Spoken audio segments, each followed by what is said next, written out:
Hey, what's going on, everyone? It's Kyle Henderson along with Tony Sukalis, our team writer. Today on BamaInsider.com, we're talking about the BamaInsider.com Top 40.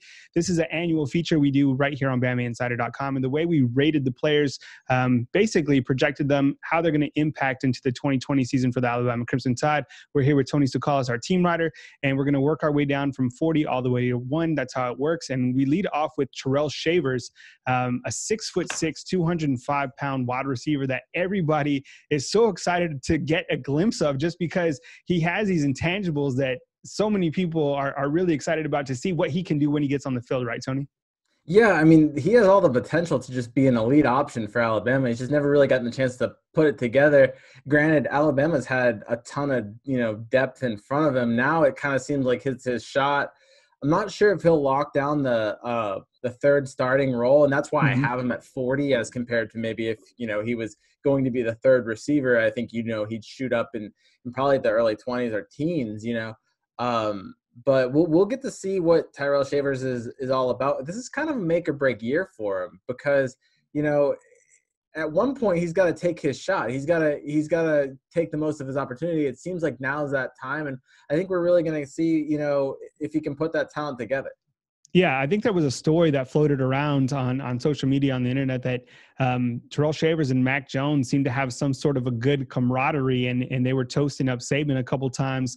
And maybe we'll see that somehow play out. I mean, at 6'6", 205 pounds, I've heard he's a 4.4 type guy. The times that we get to see him at practice, I mean, he certainly looks the part.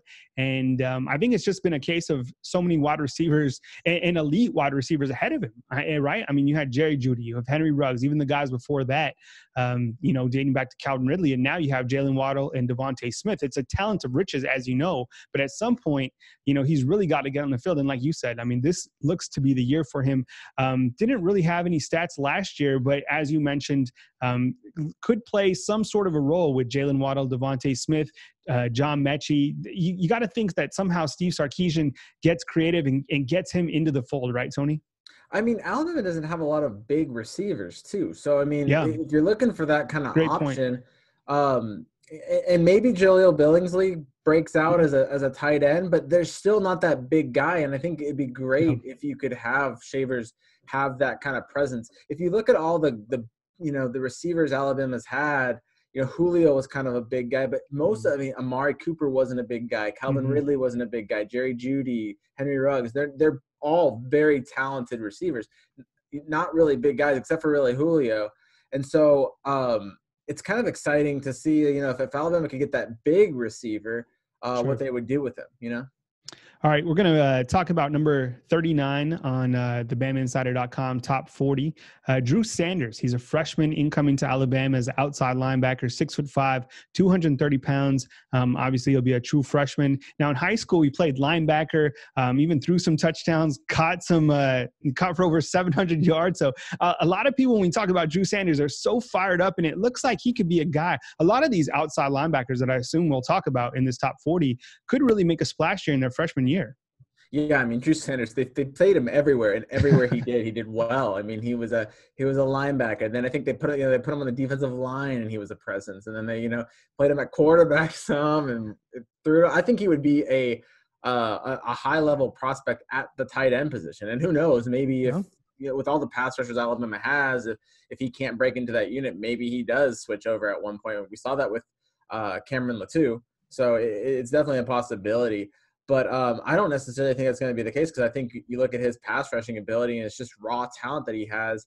Once he's able to kind of focus on just the defensive side of the ball, I think you could really see his potential. He could really just even rise into his potential. I think athletically he's one of the most gifted players in this class, and it's an historic pass rushing class that Alabama has. I mean, we're going to touch on that at least once more in the top 40 moving on. So, yeah, he's a guy I definitely think could make a difference, if nothing else, on special teams. Yeah, and I think when I look at a player like Drew Sanders or any of these outside linebackers, I mean, think how fired up these guys are. They're getting to work with Salson Siri, right? They went from working with Tosh Lapoy, who brought the heat, and then Salson Siri just brought it to a whole nother level. And I can't even imagine for some of these younger guys so eager to get here to Alabama. I'm talking about the early enrollees and missing that opportunity. I think he would have figured out, where some of these guys would have fell into the fold. For example, you brought up Cameron Latou. Was this a guy that could potentially go back to the defensive side if Alabama still needed some pass rushers? But now all that has changed, obviously. So a lot of, that's going to be answered during the upcoming, season, whenever it starts. And Drew Sanders is certainly a guy, like you said, who has a lot of versatility. Moving on to number 38 in our BamaInsider.com top 40. And you can read more on BamaInsider.com, obviously. Tommy Brown, 6'7", 317 pounds. Bama legacy, right? I believe his father threw the shot put at Alabama, right? I believe that might be true. Yeah. He's a California kid. He actually went to the same high school as Bryce Young. Mater Day, and he'll be a redshirt sophomore. He's a tackle, but in Tony's article, he talks about the fact that Evan Neal switching to tackle probably puts him somewhere on that 2 deep chart. What do you think about Tommy Brown? Yeah, he was in the 2 deep last year, and I think a lot of schools he'd be competing for a starting job. He's definitely got that talent. I mean, 6'7" tackles don't necessarily grow on trees, and he's well built too. He's not like a guy that you look at and he's not just big. You look at him and he kind of looks like an NFL guy. He's got that size. I think it probably, and the reason why he's at 30. What are we at? 37. 38, Tommy Brown. 38, sorry. Yeah, the reason why he's there is because there's so much depth on this Alabama offensive. This Alabama offensive line. Oh, it's nasty. There is a possibility. Let's say Evan Neal doesn't actually make the switch to right tackle, and maybe he struggles moving back. I know Evan Neal was a tackle when Alabama recruited him, so common logic would think that he would be fine moving back. But let's just say he doesn't and he stays at guard. I think that definitely opens up a possibility for Brown to step in at one of those tackle positions. And look, I mean, he'll probably remain as the backup right tackle. It just kind of makes the most sense. But he's a guy that can play both tackle positions. And I think if there's an injury or something like that, he's definitely a guy that could fit into the mix and maybe play. I think he's probably a year away from breaking into the starting lineup, but he's definitely a guy that's probably, from a physical standpoint, ready right now.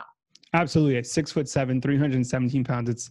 It's unbelievable to see these linemen at Alabama's practices. Just unbelievable. Number 37 in the BamaInsider.com top 40, Byron Young, played in all 13 games last season as a freshman. He'll be a sophomore this season, obviously. Recorded 23 tackles. This is a guy who got his feet wet. When I was looking at this top 40 and I saw Byron Young, I felt, maybe he was a little bit lower in the top 40, but I mean, this is a guy who has a lot of experience.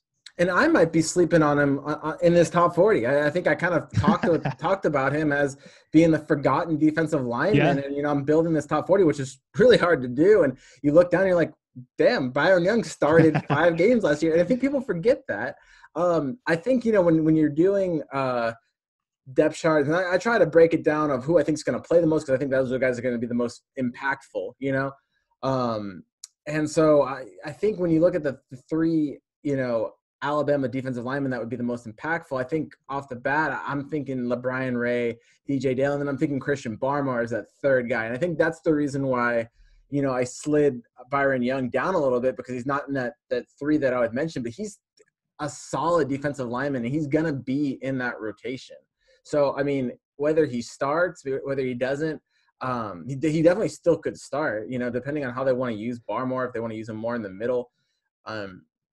It just varies, but I think he's going to be a factor, and you're right. He might actually, we might be sleeping a little bit on Byron Young. Now, when I look at the defensive line and I look at all these young guys, right?